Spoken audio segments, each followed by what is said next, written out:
Behind the tall iron gates of the Finch Mansion, the world looked perfect. White stone walls, trimmed gardens, golden chandeliers, money dripped from every corner like honey.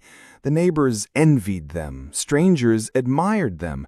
But if you stepped inside those walls, if you peeked into the heart of that home, you'd see a little boy, alone.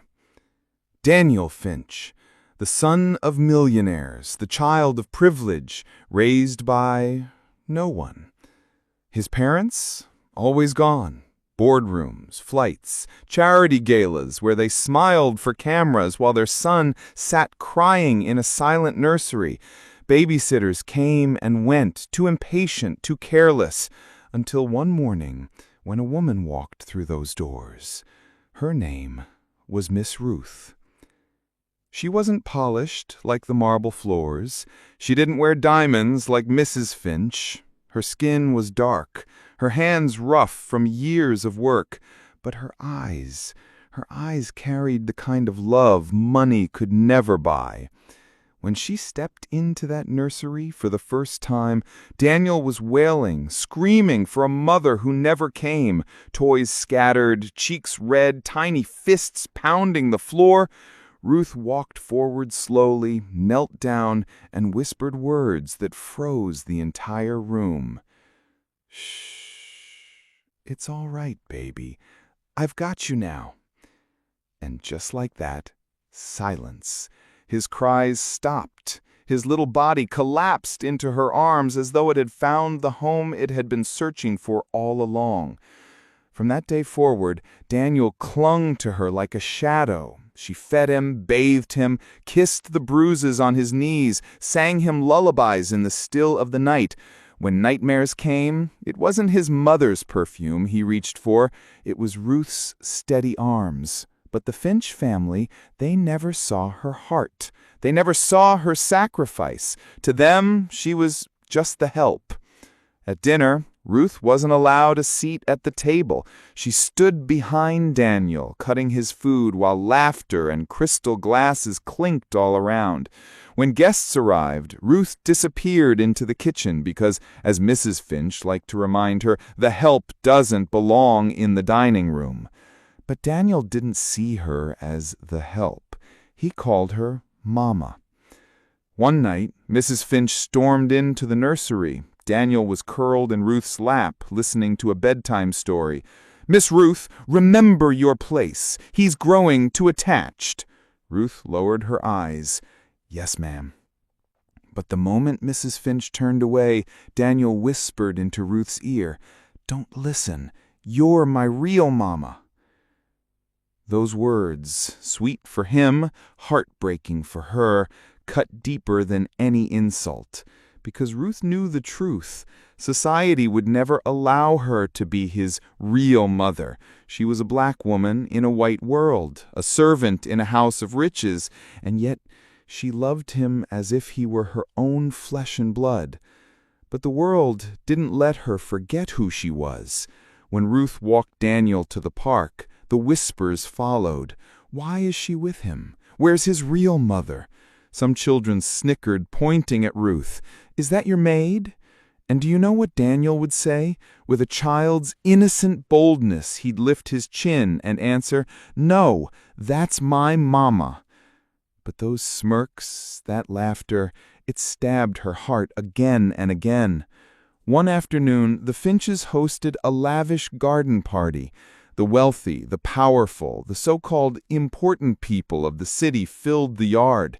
Daniel tugged Ruth's hand, pulling her toward the table of cakes, and that's when it happened. A woman in pearls glanced at Ruth, then laughed, loud enough for all to hear. "Oh my, isn't that precious? The maid thinks she's part of the family." The crowd chuckled. Eyes turned, fingers pointed. Ruth froze. Her cheeks burned hot, but she forced a smile for Daniel's sake. He looked up at her, wide-eyed, and whispered, "Mama, why are they laughing at you?"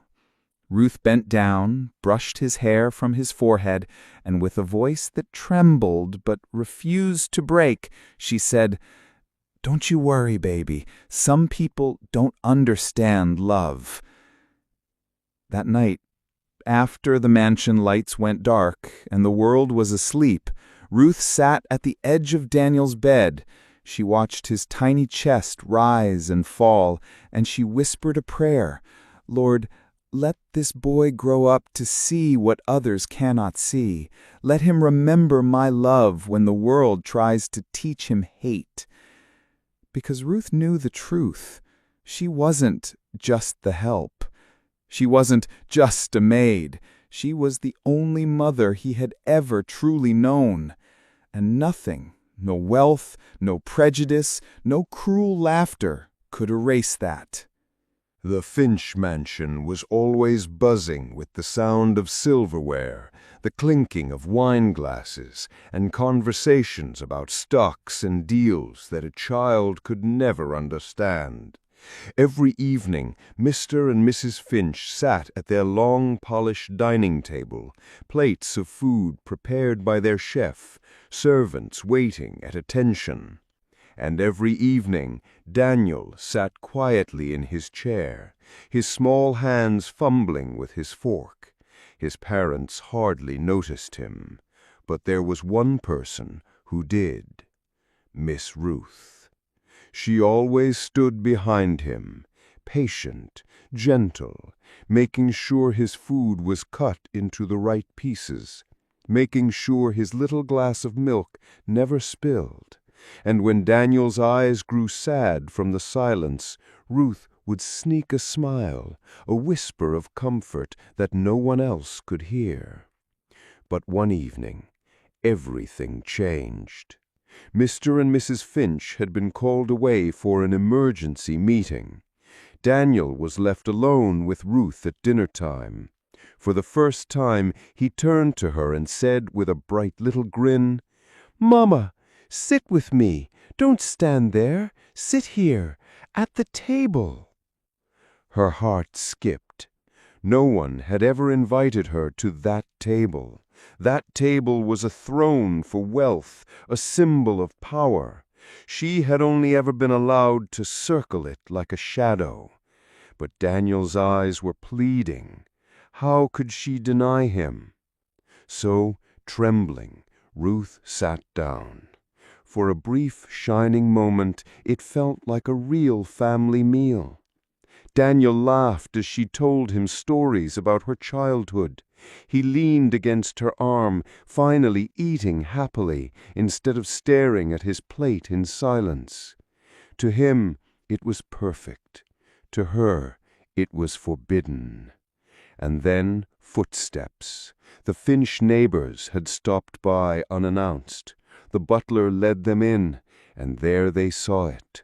A black maid sitting at the dining table of millionaires, a child leaning against her shoulder as though she belonged there. The room froze. Then came the laughter. A woman in diamonds covered her mouth in mock shock.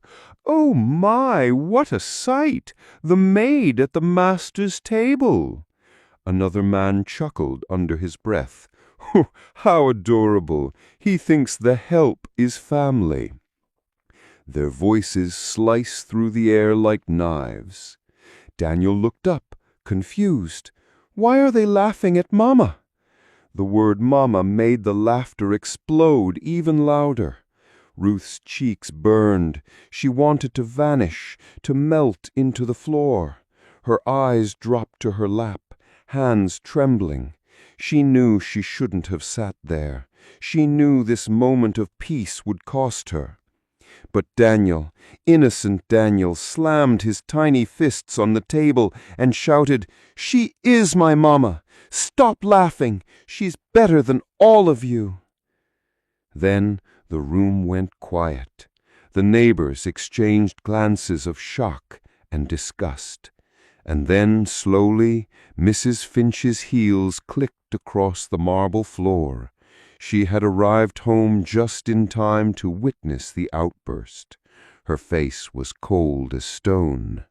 "Daniel, apologize right now." "No, Daniel's voice cracked with emotion. "I won't! She's my mama, and I love her." Her eyes narrowed. Her gaze fell on Ruth like a blade. "Miss Ruth, remember your place." The words hung in the air like a sentence. Ruth rose from the table, her chair scraping against the polished floor. She whispered gently, "Come now, baby, enough for tonight." She lifted him into her arms, though he kicked and cried, clinging to her, begging her to stay. And as she carried him upstairs, her tears fell silently onto his hair, because she knew the truth. Love had no place at that table. To them, she would always be out of place. But in Daniel's eyes, she was not the maid. She was not the help. She was his mother, and no laughter, no cruel whisper, no icy command could take that away. The Finch Mansion had never looked brighter. Balloons floated above the gates, banners shimmered in gold, and a giant cake, taller than most children, stood at the center of the dining hall. Today was Daniel's birthday, the grand celebration his parents had been planning for weeks. The guest list was long, filled with the children of wealthy families. Their parents came in glittering dresses and pressed suits, laughing, exchanging business cards, clinking glasses. And who worked behind the scenes, decorating every corner, arranging every table, baking every cookie with her own hands? Miss Ruth. From dawn until the first guest arrived, she had poured her heart into making sure this day was perfect for the boy she loved like her own. She blew up balloons until her fingers ached, iced cakes with steady patience, tied Daniel's bow tie just right, and whispered to him, "Don't you worry, baby. Today is your day."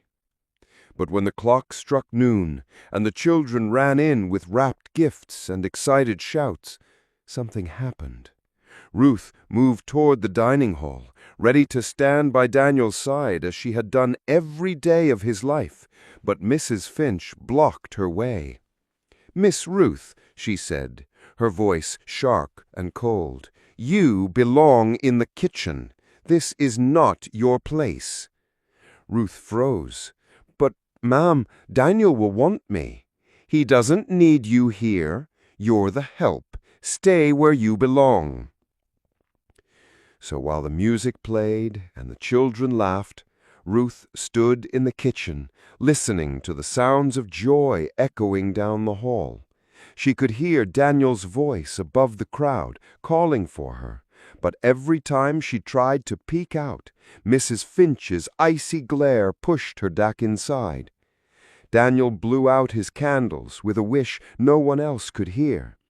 He smiled politely as the other children handed him gifts, but his eyes kept scanning the room, searching for the one face that mattered. Finally, when the noise quieted, he slipped away. Tiny footsteps padded down the hall until they reached the kitchen door, and there he found her, Miss Ruth. She was standing alone, wiping down trays that didn't need wiping, her back straight, her eyes heavy with tears she refused to shed. Daniel ran to her, wrapping his arms around her waist. "Mama," he whispered, his voice trembling, "why didn't you come? Why weren't you there?" Ruth knelt, holding him close, her own voice shaking. "Because, baby, they didn't want me there." "But I wanted you. I don't care about the party. I don't care about the cake. I just wanted you." Ruth held him tighter, her tears finally falling. "I know, baby. I know." And in that moment, away from the glitter and the laughter, away from the stares and the whispers, Daniel gave her the one gift she had always longed for but never dared to ask. He whispered, "You're my real mom. Not her, not him, you." Ruth's heart cracked open. She wanted to believe those words, to heal the wounds of every insult, every laugh, every cruel reminder of her place. But deep down she knew the truth. This world would never accept it. Back in the dining hall, the Finch family laughed with their guests, boasting of their wealth, their influence, their perfect little boy. But they had no idea that at that very moment, in a quiet kitchen, Daniel had chosen his true family. It wasn't the mother in pearls. It wasn't the father in silk ties. It was the woman they called the help. And though society would never admit it, in that child's heart, she was the only mother he ever knew. The years slipped by quickly. Daniel was no longer the tiny boy clinging to Miss Ruth's dress. He was now a young student, his voice stronger, his confidence growing. But if you looked closely, you would still see it. That unshakable bond, that invisible thread tying his heart to hers. One autumn morning, his school announced a special event. Each child would stand on stage and deliver a speech about the person who inspired them most. Parents were invited, neighbors, teachers, classmates. Everyone would be there. Most children chose easy answers. My father, the doctor. My mother, the charity leader. Safe, predictable, respectable. But Daniel chose Miss Ruth. For days he worked on his speech in secret. Ruth helped him rehearse, not knowing the full truth. She thought it was just a class project. She laughed when he stumbled, clapped when he finished, kissed his forehead with the pride of a mother. Finally, the day came. The auditorium was packed. Rows of parents in fine clothes filled the seats. Mrs. Finch sat tall and polished in the front row, her pearls gleaming under the lights. Mr. Finch sat beside her, arms folded, his gaze sharp as glass. The lights dimmed. One by one, children walked across the stage, voices echoing about their proud families. Applause followed each one. Then it was Daniel's turn. He walked to the podium, small hands gripping the sides, his heart pounding. He looked out at the sea of faces, his parents, their friends, teachers, students, and in the very back of the room, almost hidden behind the crowd, stood Miss Ruth. She hadn't even been invited. She had come quietly, standing in the shadows, just to support him. Daniel took a deep breath, and then he began. The person who inspires me most is not rich. She doesn't wear fancy clothes. She doesn't live in a mansion. But she is the kindest, strongest, most loving person I know. She raised me. She taught me right from wrong. She sang me to sleep when no one else was there. She's my mama. Her name is Miss Ruth.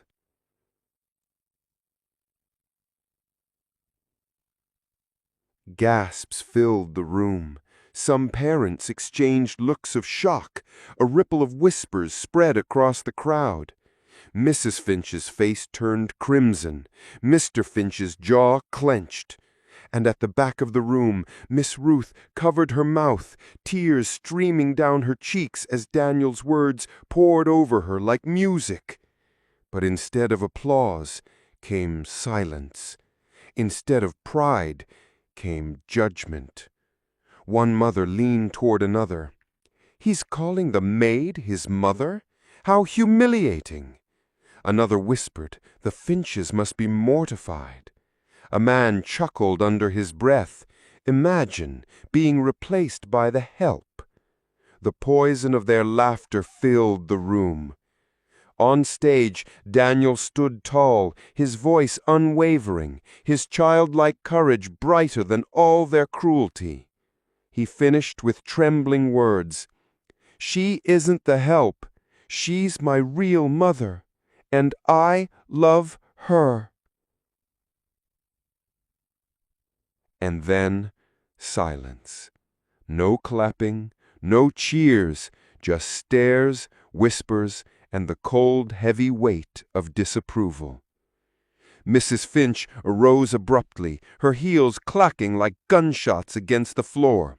She stormed toward the stage, grabbed Daniel by the arm, and hissed through clenched teeth, "You embarrassed us. You embarrassed this family." Daniel looked up at her with eyes full of defiance. "I told the truth." Behind them, Ruth tried to slip away unnoticed, her tears unstoppable. She knew what was coming. She had crossed an invisible line she never even touched, simply by being loved. That night, the Finch household was colder than ever. Mrs. Finch's voice was sharp, Mr. Finch's silence heavier than stone. And Ruth, standing quietly in the shadows, prayed that Daniel's heart would never harden under their anger. Because for the first time the world had heard the truth he carried all along, and the price of that truth was shame. But not for him, not for her. The shame belonged to those who could not see that love is stronger than any title, stronger than wealth, stronger than the cruel whispers of society. The city that once dismissed Elijah as a nobody could not have prepared itself for what was coming. The man they had shoved aside, mocked, and humiliated was about to step into a moment that would force every single person to reckon with the truth they had long ignored. The night was heavy with anticipation. The community hall, usually half empty during cultural gatherings, was packed beyond capacity. Some came out of genuine support. Many came simply to see what the black man could do. Whispers rippled through the crowd, half doubt, half curiosity. At the center of it all stood Elijah, no longer the man whose shoes people avoided brushing against on the street, but not yet the man he was destined to become. His heart raced, his palms sweated. His mind replayed the taunts, the laughter, the spit on his shoes, the slurs that burned through his soul. And then, silence. The host introduced him. A single spotlight cut through the darkness. Elijah stepped forward. He closed his eyes, inhaled, and began to speak, not with anger, not with rage, but with a strength born from pain. His words painted vivid pictures of his journey, the nights he went hungry while the wealthy dined in excess, the classrooms where he was ignored while others were praised for mediocrity, the moments where his dignity was crushed simply because of the color of his skin. Every sentence carried the weight of 1,000 wounds. But it wasn't bitterness the crowd heard, it was truth, pure, unshakable truth. At first, there was laughter, snickers from the back, a few rolled eyes. But Elijah pressed on. His voice did not waver. With every pause, with every trembling breath, he forced them to feel, to see. Then it happened. A woman in the front row, a mother who had once pulled her child away from Elijah on the street, lowered her gaze in shame. A businessman, one who had openly declared he'd never trust a black man with responsibility, shifted uncomfortably in his seat. The room grew quieter, still, captive. Because in Elijah's story, they heard themselves, their cruelty, their silence, their complicity. And just when the tension had reached its peak, Elijah's voice cracked.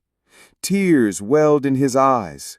For the first time, the town saw not just a black man, not just someone they had labeled less than, but a human being, broken but unyielding.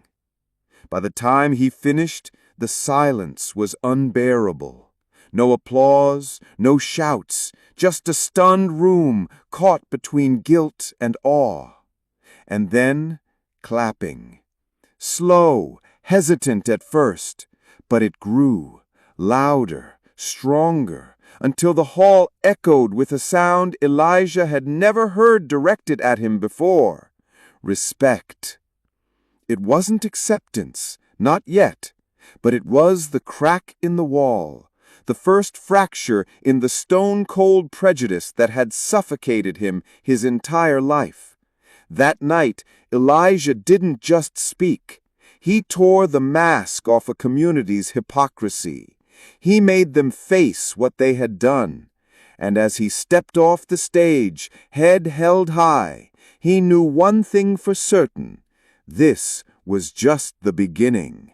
Because the world would remember his story, whether it wanted to or not. The days after Elijah's speech rippled like thunder through the town. At first, people pretended nothing had changed.